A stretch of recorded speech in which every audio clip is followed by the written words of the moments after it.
grassroots conflict mediation strategies through developing and transferring conflict management skills to communities. Currently, we have initiated another program called Ndi Umunyarwanda, I Am Rwandan. The concept emphasizes the Rwandan identity above ethnicity or any other type of groupism. It reinforces the unity of Rwandans. Rwandans are one people, and it calls upon Rwandan citizens to feel first that common identity and to work for the common good of the nation is the most important. Rwanda has got a lot to teach in terms of peace education, and we have got important partners in this process. Shalom Educating for Peace is one of the partners, and we congratulate the organization on what it has been doing in the framework of peace education in Rwanda. Brothers and sisters, distinguished guests, we still have a lot to do since peace is a process. That is the reason why the current Third African Alliance for Peace Summit held in Rwanda is relevant in its context. We expect to achieve the objectives listed above, and I believe that some of them have already been achieved through the pre-summit training held from February 10th until 15th. Topics covered during the training included understanding, analyzing and resolving conflicts, healing and reconciliation, alternatives to violence projects, peace and non-violence concept, and theoretical perspectives. Dear friends, dear participants, we are very, very grateful to Global Alliance, African Alliance, Shalom Educating for Peace, and you participants for this high valuable endeavor to promote peace education in the community. We hope that the summit will be fruit among communities we are living in, our neighbors, and the world in general. Once again, you are most welcome in Rwanda. May God bless you. May peace prevail in Africa. May peace prevail in the world. I hereby declare the Third African Alliance for Peace Summit open.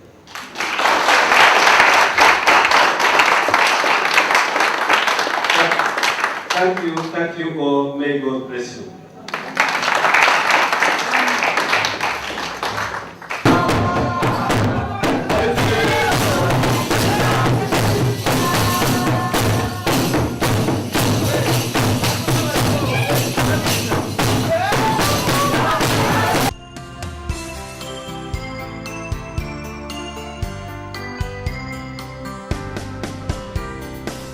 I'm going to start by asking you a question about what is sexual violence.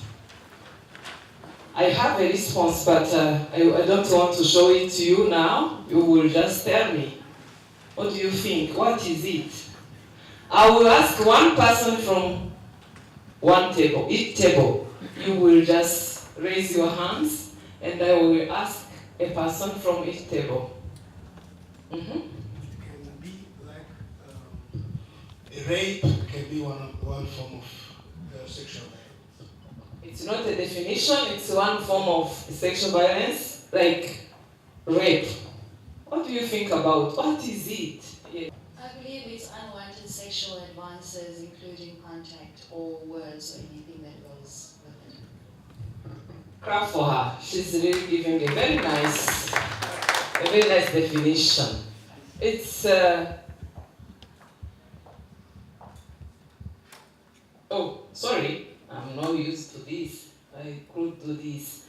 Sexual violence is a form of gender-based violence. As you know, gender-based violence is also broad, but it's one of the forms of gender-based violence. It refers to any act, attempt, or threat of a sexual nature that results in physical, psychological, and emotional harm. It is something which is harming you. It's a sexual act which is harming. You don't like it. You are not really in the mood of it. And it is a serious problem that can have lasting harmful effects on victims and their families and friends and communities. To finish this, because I don't have time for questions, I don't know if you will allow me to have some few minutes, or just I close because I'm now finishing my presentation. Thank you.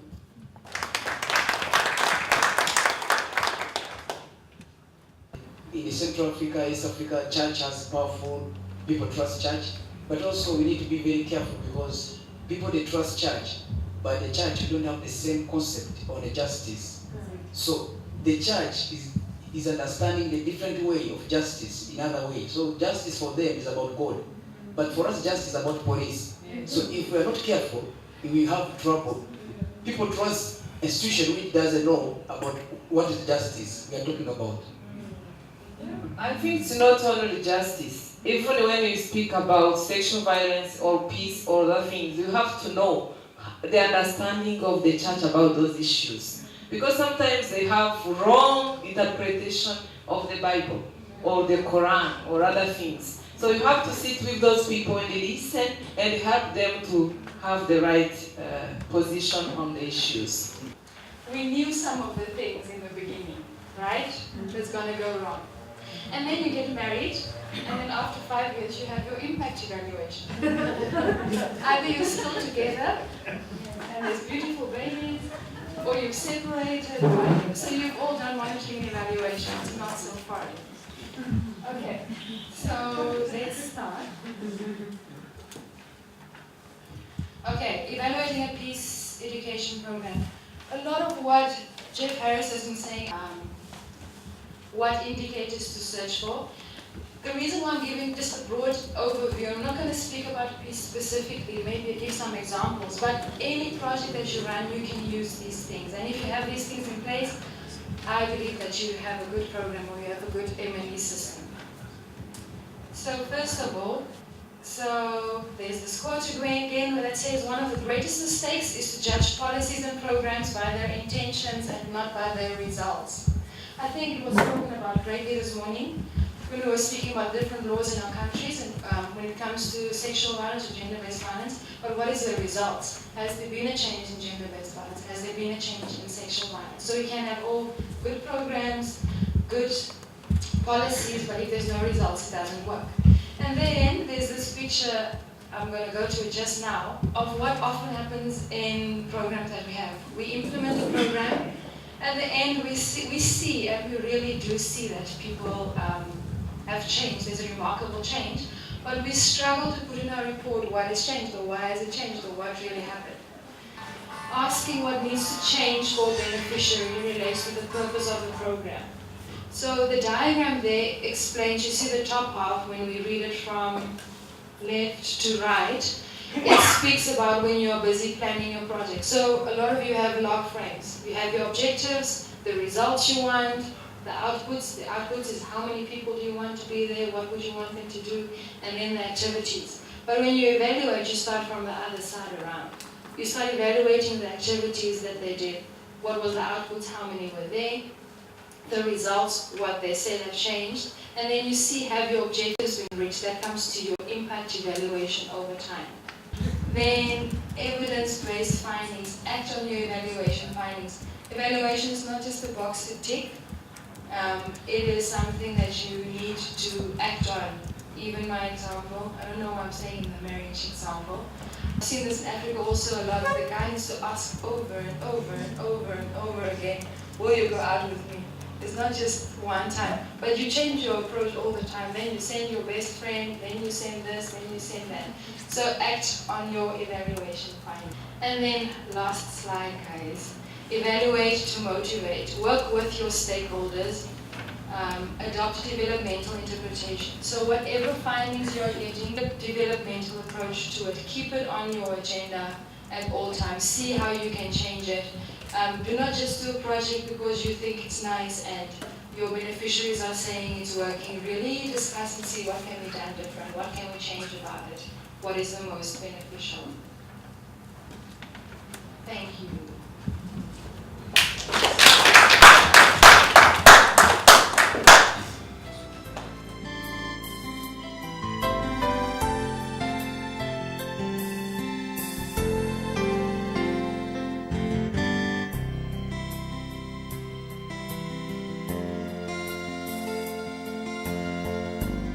Our program continues. Remember, we were having someone present to us at 8 o'clock this morning. This person wasn't able to be here then, which is why we swapped him around, but the gentleman is now here. He's the regional representative of Tear Fund UK, Rwanda and Burundi. Give a warm welcome to Mr. Emmanuel Murangira. Thank you so much. I think I can, yeah. I have been asked to talk about the linkages. It's written as linkage, but I think there are many linkages between effective infrastructure for peace and sustainable human development in Africa.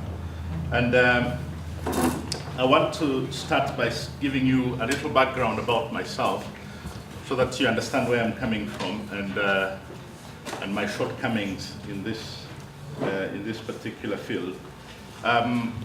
Is quantitative economics. The most unlikely candidate for questions after this presentation. One of the common denominators about them is that they all contribute to conflict prevention and peace building in society. So they cut across all institutions that we build within our governance structures, within our governments, within our states, within our national states, all these institutions that facilitate no, I wouldn't use the word coexistence, but that facilitates people to live together in harmony. They exist to respond to the hotbeds or the areas that produce conflict or that generate conflicts. So you forgive me because I don't have all those peace building terminologies and all that. I lost them a while ago. So these institutions or infrastructure exist specifically to correct the imbalances that exist at the base. And that's why they're built, that's why they're there. So governments will put up commissions not because of any other thing, because the existing frameworks cannot actually instill those values. They cannot open up access to information in terms of peace building or conflict resolution, or open up even resources to be able to engage into that. So that is why we need infrastructure. What actually does happen is that in those times, people tend to take it for granted that because there is no violent conflict, then there is peace. And therefore, the institutions, the mechanisms, and the resources are not actually focused on trying to, on building peace. So you find that institutions are eroded through amendments of laws, new policies and other things. In the end, when you have conflict or open conflict, when it surfaces, then you do not have the mechanism to deal with them. Why are they important?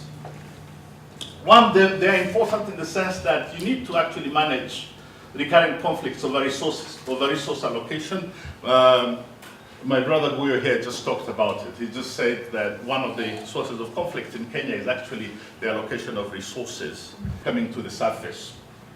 The other thing is that it promotes internal negotiations that bring together actors at different levels of society and polity. So it allows people to have a voice within the social processes in their country, in their state. They have a say on how they are governed. They can elect their leaders, and they can actually decide not to elect them the next time, which means they're actually firing them. The other thing is that research has actually shown that that conflict causes low productivity. People don't produce because resources are diverted into conflicts, or conflict actually becomes an industry. So the resources are diverted into conflict, and conflict as an industry is not productive. It does not produce, it does not generate any economic benefits, so it can never sustain or support economic growth. A very interesting paper last night, and it was talking about income trajectory between households. That means how income evolves, how income grows for households. And it was saying households in conflict have a negative income growth, while households that are in a state of peace, where contracts are actually enforced, where social contracts are enforced, have an upward trajectory of income. Their income rises and it keeps on growing resources into something that is not productive, while the others are investing in something that is productive. So conflict does undermine generally the use of resources, the rational use of resources. It places people into wrong employment. I will end there. I already warned you that I'm not a very good presenter, so I will just stop there. Of a peaceful coexistence that we have championed for 4 years. Places like Nakuru County, I'm sure it's familiar with, and many of you have been to Kenya. Nakuru County, when we did what is called conflict mapping, and we came up with what we call hotspots. Nakuru has always been epicenter of violence. Epicenter of violence and ethnic clashes you mentioned. It's actually ethnic cleansing, but we thought it was ethnic cleansing. People had what is called negotiated democracy, ways in certain constituencies and in certain counties in our country. So for those of you who come from countries that is ethnically diverse and you have a problem of sharing political seats during the general election, you can try the negotiated democracy in Kenya. Thank you. From your economic perspective, should be dealt with at regional level, sub-regional level, so that we have peace in the Great Lakes.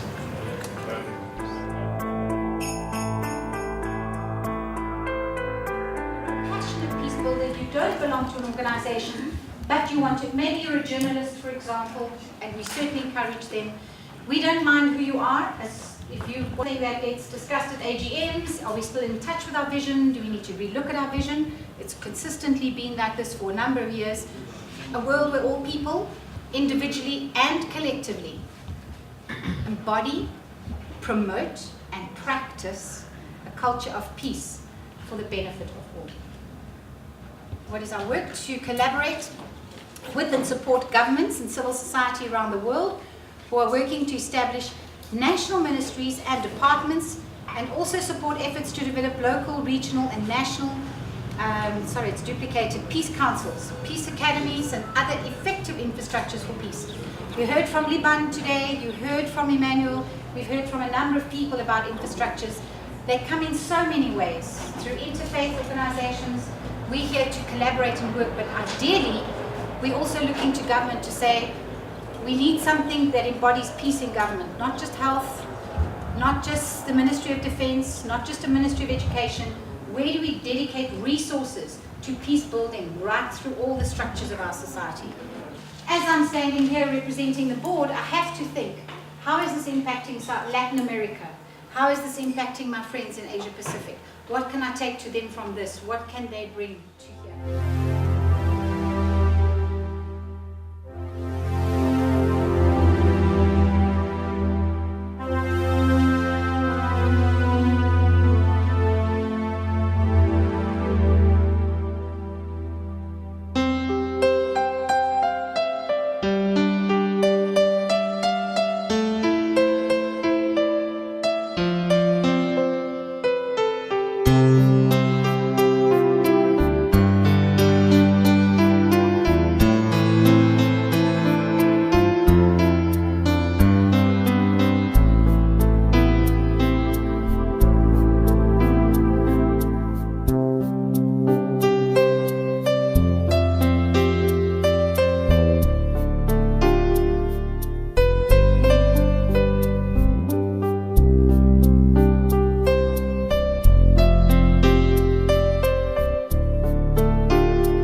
have made it to participate in this summit, especially those people who have come around the African continent.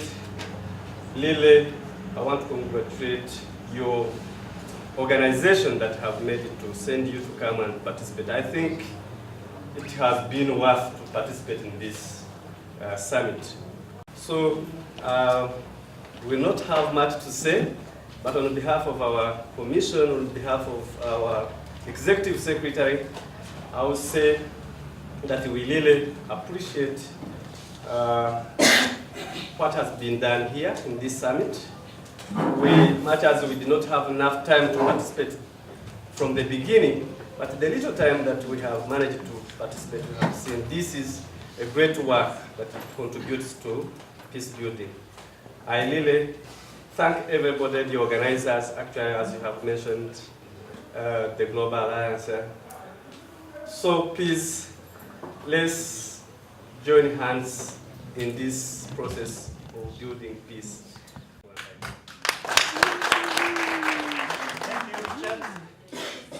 I wish to see a world where governors respect government.